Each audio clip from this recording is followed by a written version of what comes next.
नमस्कार, prime time में हाजिर हैं, मैं हूं निधि कुलपति। राजधानी से 100 किलोमीटर दूर उत्तर प्रदेश का कैराना सुर्खियों में है। पश्चिमी उत्तर प्रदेश का वो इलाका जो शामली जिले में पड़ता है। यहां से हिंदू परिवारों के पलायन की खबरें सोशल मीडिया पर वायरल हुई। हिंदू खतरे में हैं। कैराना में हिंदुओं का वही हाल हो रहा है जो कश्मीर में हिंदू पंडितों का हुआ। यहीं से बीजेपी के जो सांसद हैं हुकुम सिंह ने 340 हिंदुओं की लिस्ट भी जारी की है। भाव ये कि मुसलमानों के डर से ये पलायन हो रहा है क्योंकि समाजवादी पार्टी मुसलमानों का तुष्टीकरण कर रही है। उत्तर प्रदेश के मुख्यमंत्री अखिलेश यादव ने कहा है कि बीजेपी झूठ बोल रही है, वे गलत आरोप लगा रही है। उल्टे सवाल किया है बीजेपी से, क्या जो लोग 5 साल पहले कैराना छोड़कर गए या 15 साल पहले छोड़कर गए, क्या उसके लिए भी उनकी सरकार जिम्मेदार है? इस राज्य में विधानसभा चुनाव अगले साल होने वाले हैं। असम में जीत और हाल में राज्यसभा सीटों में इजाफे से बीजेपी के हौसले बुलंद हैं। वे उत्तर प्रदेश में इलेक्शन मोड में आ चुकी है। पार्टी अध्यक्ष अमित शाह ने भी इलाहाबाद में हुई राष्ट्रीय कार्यकारिणी में कैराना के हालात पर चिंता जताई है। तो राजनीतिक रंग लेती बयानबाजी के बीच जमीनी हकीकत जानने एनडीटीवी इंडिया के हिमांशु शेखर मिश्रा पहुंचे कैराना। हालांकि उन्हें जमीन पर जो तस्वीर नजर आई वो हकीकत और प्रचार को सामने रखती है।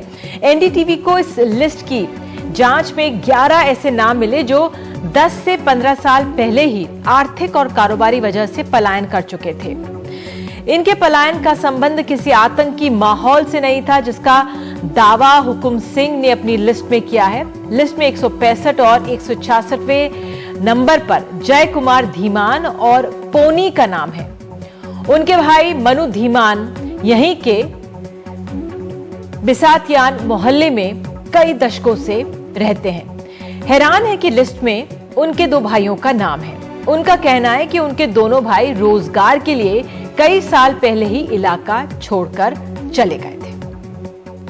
कैराना से आतंकित होकर पलायन करने वाले हिंदू परिवारों की सूची में जादू धीमान का भी नाम है, जो अब इस दुनिया में नहीं है। उनके बेटे पोनी, उनका भी नाम है। मेरे साथ मनु हैं, जो उनके बेटे हैं। मनु, आप लोग यहीं रहते हैं? हाँ जी। हाँ, लेकिन इसमें तो लिखा है कि आपके परिवार यहाँ से जा चुका है। नहीं, यहीं पे रहता है, ठीक ठाक रहता है। वो जो मेरा भाई है पवन कुमार, मैं बाहर वहाँ से काम करने के लिए गया है। पोनी नाम है? हाँ, पोनी नाम है। अच्छा, वो कहाँ काम करते हैं? वो शादरा में काम करते हैं। शादरा में काम करता है? हाँ जी। और आप यहीं रहते हैं? यहीं रहते हैं। बाकी आपका परिवार सब यही है? हाँ, यही। मेरा भाई है जय कुमार, वो भी मोदी नगर काम करता है, वही रहता है। मोदी नगर में काम करता है? हाँ जी, यही रहता है। तो ये लोग क्यों गए यहाँ से? वो काम की रोजगार की कमी की वजह से। रोजगार की कमी।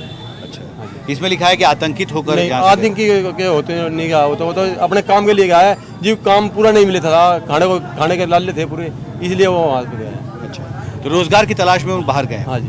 आतंकित होकर नहीं गए? नहीं जी। ये लिस्ट गलत है मतलब? हाँ जी। हाँ, बिल्कुल गलत है। इसमें नाम है आपके परिवार का, जादव धीमान के इधर जय कुमार धीमान? नहीं। हाँ, ये तो है, लेकिन आतंकित होने के कारण नहीं गए हुए, तो काम की वजह से गए हैं। उन्हें पेट भराई रोटी मिल जाए, जिससे पहले आज ही काम कम था, अब काम करने ले जा रहे हैं, जब पेट भराई रोटी मिल रही है। मतलब आप लोग आतंकित नहीं है परिवार? नहीं जी, कोई भय या डर नहीं? नहीं, किसी बात का डर नहीं। तो ये मनु धीमान और हमारे साथ आपको बता दें खास मेहमान आज मौजूद हैं इस मामले पर चर्चा करने के लिए। हिमांशु शेखर मिश्रा तो है ही मेरे साथ ही राकेश सिन्हा संघ विचारक हमारे साथ है और मधुकर जेटली नेता समाजवादी पार्टी हमारे साथ मौजूद हैं। अगर मैं राकेश जी आपके पास आऊं, आपने ये शुरुआती बातचीत देखी, कई पहलू हैं कैराना के, ये पहला पहलू था जो मनु धीमान से बात की। क्या भाव, आप क्या सोच इस पर आपकी? देखिए, मैं भारत के एक नागरिक के नाते मैं ईश्वर से प्रार्थना करूंगा कि जो खबर आप दी वही सच हो, लेकिन वो सच नहीं है निधि जी। मैं मीडिया वार में नहीं पढ़ना चाहता हूं। मैं आपको एक घटना के साथ अपनी बात शुरू करूंगा जी। जब जेएनयू के फुटेज के बारे में इतनी प्रचार किया गया कि फुटेज गलत था, फुटेज में कई तरह की चीजें की गई थी। जी, आप चैनल्स की वॉर में क्यों जा रहे हैं? नहीं, अगर आप कह रहे हैं कि चैनल्स की है, आप अपने नेता की लिस्ट पे बोलिए ना। नहीं राकेश जी सुनिए, देखिए वो मीडिया पे मत जाइए। निधि जी, मैं बात पूरी कर दूं। ये मीडिया पे मामला शुरू नहीं हुआ, ये मामला शुरू हुआ आपके सांसद की लिस्ट से। अरे मैं बीजेपी का मेंबर नहीं हूं, मैं संघ से जुड़ा हुआ हूं। मैं अपनी बात पूरी करता हूं। मैं यह कहना चाहता हूं कि आपने जो 2-4 सिलेक्टिव लोगों की बातों को दिखाया, 250 लोगों में अगर 10 लोग कहते हैं मैं किस कारण से गया हूं, यह महत्वपूर्ण नहीं है। कैराना में हिंदू क्लींसिंग की जा रही है और जिन्ना का जो वेस्टेज है, आपके पास तथ्य है? मैं तथ्य के आधार पर कह रहा हूं, जिन्ना का अवशेष कैराना में फिर से खड़ा हो गया है। और इस पर यदि देश नहीं जगता है, इस पर यदि हम सेकुलरवादी राजनीति करेंगे तो संभवतः देश को हम 47 से पहले की स्थिति में ढकेलना चाहते हैं। ये किस तरह का भाव? आपको एक बात आज आपने सुना प्रधानमंत्री ने इलाहाबाद में रैली में कहा कि जो विकास का मंत्र होना चाहिए। अरुण जेटली ने आज कहा संयम, सकारात्मक संभाव के साथ आगे बढ़ना चाहिए। और आज जो पार्टी की जो सोच, जो थिंक टैंक है, वो कह रहा है कि आप क्या कह रहे हैं सर? मैं तो यही कह रही हूं कि जो आपके सांसद ने लिस्ट जारी की है, चलिए उसमें से एक ही व्यक्ति सही।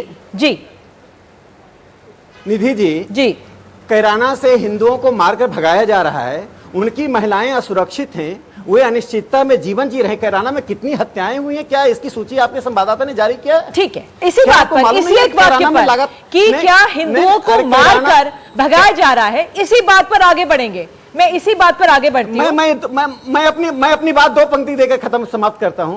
कैराना में द्विराष्ट्रवाद का प्रयोग किया जा रहा है, इससे मुंह मोड़ने वाले लोग इस देश के साथ धोखा कर रहे हैं। मैं नहीं चाहता हूं इसके आधार पर सांप्रदायिक ध्रुवीकरण हो। सर, देश के साथ तो किसी को धोखा करने देंगे नहीं, देश के साथ बयानबाजी से धोखा करने देंगे नहीं। हिमांशु हमारे साथ मौजूद हैं। हिमांशु, आपने राकेश जी को सुना, पहला हमने जो आपने एक बातचीत सुनाई, आप पहले बताइए जो आपने वहां पे पहुंचे, किस आधार पर, अगर ये सवाल भी खड़े करें कि सिर्फ 11 लोग कैसे, या आपने 15 लोग कैसे, या 20 या 25 लोगों से बात क्यों की? ये अहम सवाल है। देखिए, 346 नामों की सूची जारी की हुकुम सिंह ने। मैं जब कैराना गया तो मैं सबसे पहले हुकुम सिंह के पास गया, मैंने उनका इंटरव्यू किया और उनसे मैंने पूछा कि आधार क्या है जिस आधार पर आपने लिस्ट सार्वजनिक की है।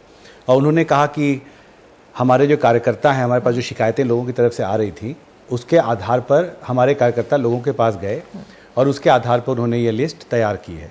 उस लिस्ट में सबसे ज़्यादा नाम बिसातियान मोहल्ले का था, करीब 29 नाम लिस्ट में था। और मुझे ये लगा कि क्योंकि मैं पहली बार कैराना गया हूँ तो ऐसा मोहल्ला को चुनना शायद वहाँ प्रोबेबिलिटी ज़्यादा होगी लोगों को खोजने की, क्योंकि 29 लोग हैं वहाँ पर और उनको एक बड़े कस्बे में, एक छोटा सा टाउन जैसा है, वहाँ पर 346 लोगों को 1 लाख की आबादी वाले कस्बे या टाउन में खोजना बहुत मुश्किल काम है। तो हम सबसे पहले मोहल्ला हमने सेलेक्ट किया और वहाँ पर हम गए।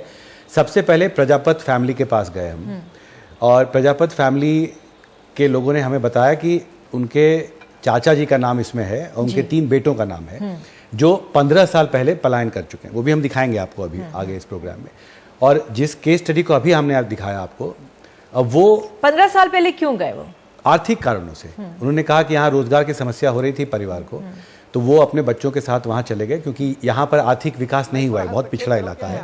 और आसपास जो मेजर इकोनॉमिक सेंटर्स हैं जैसे कि मेरठ है, पानीपत है, तो यहाँ एक ट्रेडिशन है कि लोग रोजगार के लिए, हजारों युवा और लोग वहाँ से हर दिन सुबह जाते हैं, शाम को वापस आते हैं। एक पैटर्न है, क्योंकि वहाँ पर रोजगार के अवसर बहुत कम है।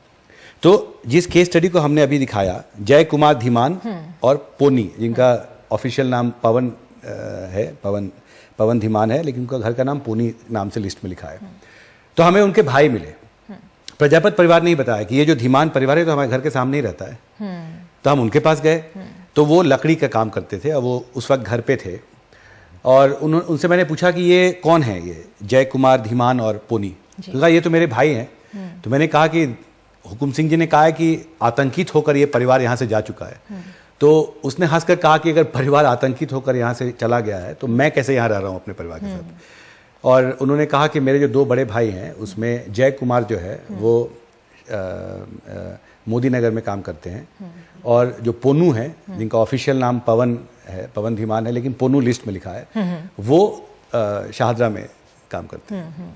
और यहाँ पेट पालना उनका मुश्किल हो रहा था परिवारों का, इसलिए दोनों भाइयों ने पलायन किया। उसके बाद मैंने लोगों को वहाँ लिस्ट दिखाई, क्योंकि बहुत सारे लोग, आपको पता है मोहल्ला में जब हम जाते हैं तो लोग जमा हो जाते हैं। तो मैंने उनको लिस्ट दिखाई कि क्या इस बिसातियान मोहल्ले में और भी लोग हैं क्या? तो कहा लोहार, अरे ये घर तो 4 घर आगे ही है। तो वो हमको लेके गए लोहार के यहाँ।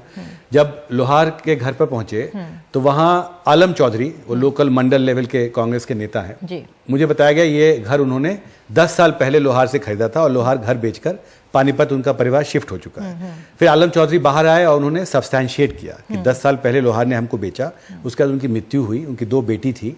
इन्होंने उनसे जगह खरीदने के बाद, घर खरीदने के बाद उनको 1 साल वहां रहने दिया। आलम चौधरी ने कहा, उनकी 2 बेटियां थी, आसपास के लोगों ने मिलकर दोनों बेटियों की शादी कराई। उसके बाद जो लोहार का डेथ हो चुका था, उनकी जो पत्नी थी वो पानीपत चली गई अपने एक बेटे के साथ जी। तो एक चीजें जो है, एक कड़ियां दूसरे से जुड़ती गई और 45 मिनट से 1 घंटे के अंदर हमें 4 परिवार के 11 लोग मिले जी, जो उस जगह पे रहते थे और उन्होंने आर्थिक रोजगार से जुड़े कारणों की वजह से वहां से पलायन किया। ये फैक्ट है, ये फैक्ट है। मधुकर जेटली, यहाँ पे जवाबदेही बनेगी समाजवादी पार्टी की कि मैं आऊंगी राकेश जी। हस्तक्षेप करूं जी, एक छोटा सा 10 सेकंड में जी। मैं इतना कहना चाहता हूं, आतंक का मतलब सिर्फ गोली नहीं होती है। आर्थिक बहिष्कार किया गया, सामाजिक बहिष्कार किया गया, औरतें असुरक्षित हो गई। आपके संवाददाता जो रिपोर्ट दिखा रहे हैं, मैं उनको बता दूं, इस घटना के रिपोर्टिंग के बाद वहां रहने वाले हिंदू अपना वर्जन बदल रहे हैं, नहीं तो उनका जीना मुश्किल हो जाएगा। देखिए, इस घटना के प्रति यदि हम सेकुलरवाद की राजनीति करेंगे, मैं ध्रुवीकरण नहीं चाहता हूँ, मैं ध्रुवीकरण नहीं चाहता हूँ, मैं खुश नहीं हूँ, ये डर का भाव, खुश नहीं हूँ, डर का भाव नहीं, ये यथार्थ है। निधि जी, आप यथार्थ से क्यों मुंह मोड़ना चाहती हैं? आप क्यों दिखाना चाहती हैं केराना में कुछ नहीं है? हमारे देश के लोगों में डराने तो मैं चाहता हूँ केराना। आपको मालूम है, 2 बेटियों, मैं किसी परिवार का नाम नहीं लूंगा क्योंकि किसी महिला का चरित्र हरण होता है। वहां पर परिवार की बच्चों का बाहर निकलना मुश्किल था और उसके कारण लोग घर छोड़ के जा रहे हैं। तो कानून व्यवस्था की बात आती है, तो ये कानून व्यवस्था की बात आती है। बेटियों को इतना परेशान किया गया, वो छोड़कर चले गए। आप कहते हैं कि अखिलेश यादव कहते हैं कि भाई बीजेपी झूठ बोल रही है, वो झूठ आरोप लगा रही है। लेकिन अगर राकेश सिन्हा के पास एक लिस्ट है इन आरोपों की और जमीनी हकीकत अगर हमारे सहयोगी देखकर आए कि आर्थिक वजह से अगर पहला मामला यही देख लें, तो इसकी पूरी जिम्मेदार तो समाजवादी पार्टी बनती है फिर? नहीं, हेलो, बोलिए। आपकी आवाज नहीं आ रही। मैं आपको सुन सकते हैं, सब ऐसा है निधि जी। आपको सबसे पहले मैं ये बताना चाहता हूं कि ये हुकुम सिंह कौन है। हुकुम सिंह वही हैं जो 2013 के दंगों से पहले शामली में कैराना के विधायक थे। उन पर भी अपराध का मुकदमा लगा था जब वो मुजफ्फरनगर में दंगे हुए थे। उसके बाद जब ये उत्तर प्रदेश की स्थिति को इन्होंने खराब करने का प्रयास किया तो ये वहां से सांसद चुन गए। चुने जाने के बाद में अब ये वहां कैराना से अपने परिवार के किसी सदस्य को विधानसभा का चुनाव लड़वाना चाहते हैं। लेकिन उन्होंने जो ये घटना करी है, जो ये उन्होंने 346 आदमियों की सूची दी है, उसमें से 19 परिवार तो वहीं रह रहे हैं। और जो स्थिति वहां पर है, 4 परिवार के लोगों में मृत्यु हो चुकी है, 19 परिवार वहीं रह रहे हैं। 119 परिवारों की हमने जांच करा ली है, ये हमारे पास सूची मौजूद है। हम आपको 119 परिवारों की सूची दिखा रहे हैं। बाकी जो सूची बची है 346 में से, वो कल हम आपको उपस्थित करा देंगे। तो इनके पास तो कोई जवाब नहीं है, तो झूठों के सरताज हैं। अमित शाह जो कि भारतीय जनता पार्टी के राष्ट्रीय अध्यक्ष हैं, वो कैराना की घटना को राष्ट्रीय परिषद की मीटिंग में उठा रहे हैं। आपसे मैं इनको चुनौती दे रहा हूं जी। सार्वजनिक हमने तो आपको मैं दिखा रहा हूं, मैं कल पूरी लिस्ट सार्वजनिक कर देंगे हम लोग। हमारे पास पूरी लिस्ट मौजूद है। इसमें केवल एक जाति के लोग नहीं हैं। ये जो दूसरे प्रवक्ता आरएसएस के बोल रहे थे, जो अपने आप को समय समय पर भारतीय जनता पार्टी से अलग कर लेते हैं और समय आने पर दोनों एक हो जाते हैं, इनको यह बताना चाहिए कि इनके पास कोई सबूत नहीं है। हाँ। इनके सारे आरोप निराधार हैं, ये झूठ बोल रहे हैं। और इनको ये बताना चाहते हैं कि किसी भी पूरे प्रदेश में निधि पूरे प्रदेश के एक नागरिक की रिपोर्ट दिखानी है आपको। बीजेपी के सांसद हुकुम सिंह की लिस्ट में सीताराम लोहार के परिवार का जिक्र है। इस लिस्ट में सीताराम के 3 बेटे नरेंद्र, सुनेंद्र और गोटी का 153 और 155 नंबर का नाम है।